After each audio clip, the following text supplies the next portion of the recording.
Minister, given the report outcomes, will you guarantee that we will not see excessive power outages this summer due to unnecessary repair delays during hot weather? You cannot have a 100% reliable electricity system. There is no possibility of that ever occurring. I refer the Minister to recommendations from the independent review of the Christmas power outages in 2021 concerning the unnecessary delays in repairing faults and restoring power supply on days of high fire danger. And I ask, who was the independent expert appointed by the Minister, as mentioned by the Minister in Parliament? Has this person completed the work, and if so, was there a report prepared? If there was a report, will you table it? And what changes are proposed to ensure a quicker restoration of power for communities experiencing a blackout? The Minister for Energy. Yes, thank you very much. I'm just trying to find the name of the independent organisation that was appointed. It has I'm sorry, I don't have that name in front of me. I don't know why. Here we go. Anyway, it was a professional organisation that works in the bushfire management area. It's completed its work.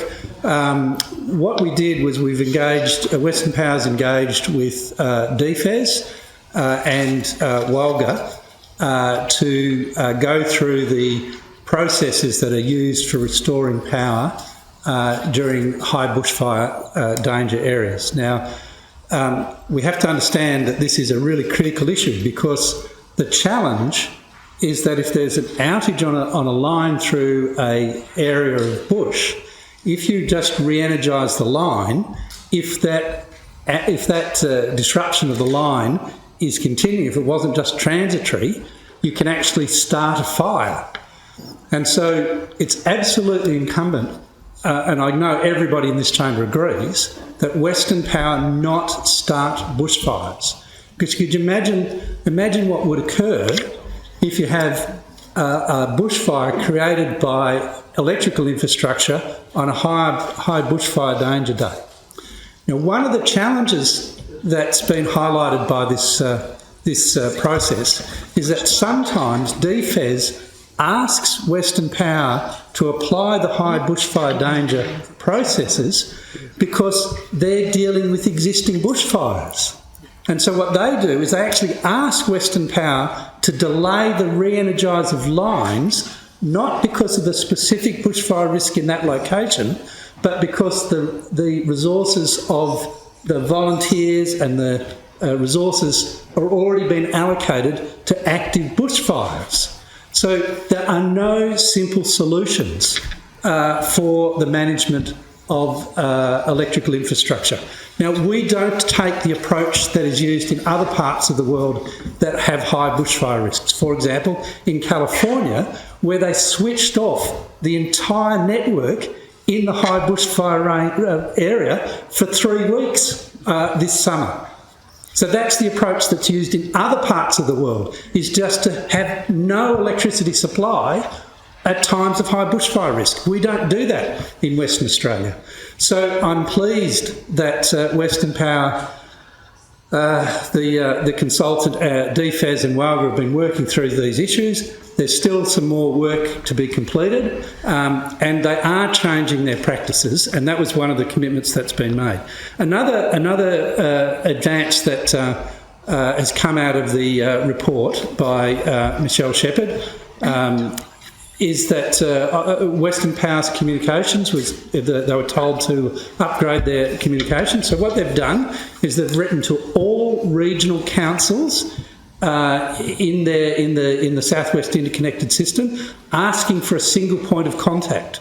So that way, when there is an outage in any location in the Southwest Interconnected System, they can communicate directly with the council, with the person chosen by the council, so that the information about the circumstance of that particular outage can be better understood. Because one of the problems that we had, which was highlighted by Michelle Shepherd's report, was that often the challenge wasn't actually in the control of Western Power. So, for example, the overwhelming majority of the outages at Christmas time were actually about external impacts on the network, not network infrastructure itself. So this is going to be a significant advance so that people can understand what's needed.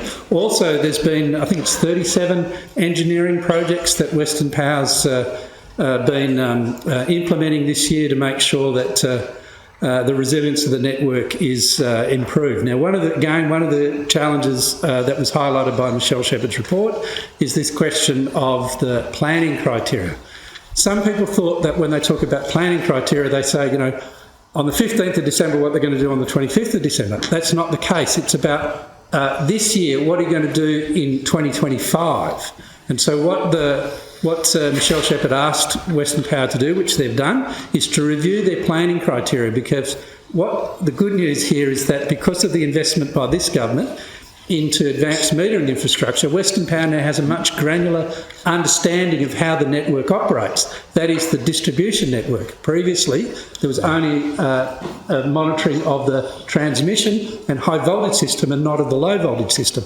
But because of the investment of this government, we now have a much clearer understanding of what's happening on individual feeders, and so we're able to have a much better, more granular planning process, and that's been a good outcome. So these are all methodologies that Western Power is using following on from the Shepherd inquiry that will improve the service. Now, I often get asked by journalists, can you guarantee that there will not be outages?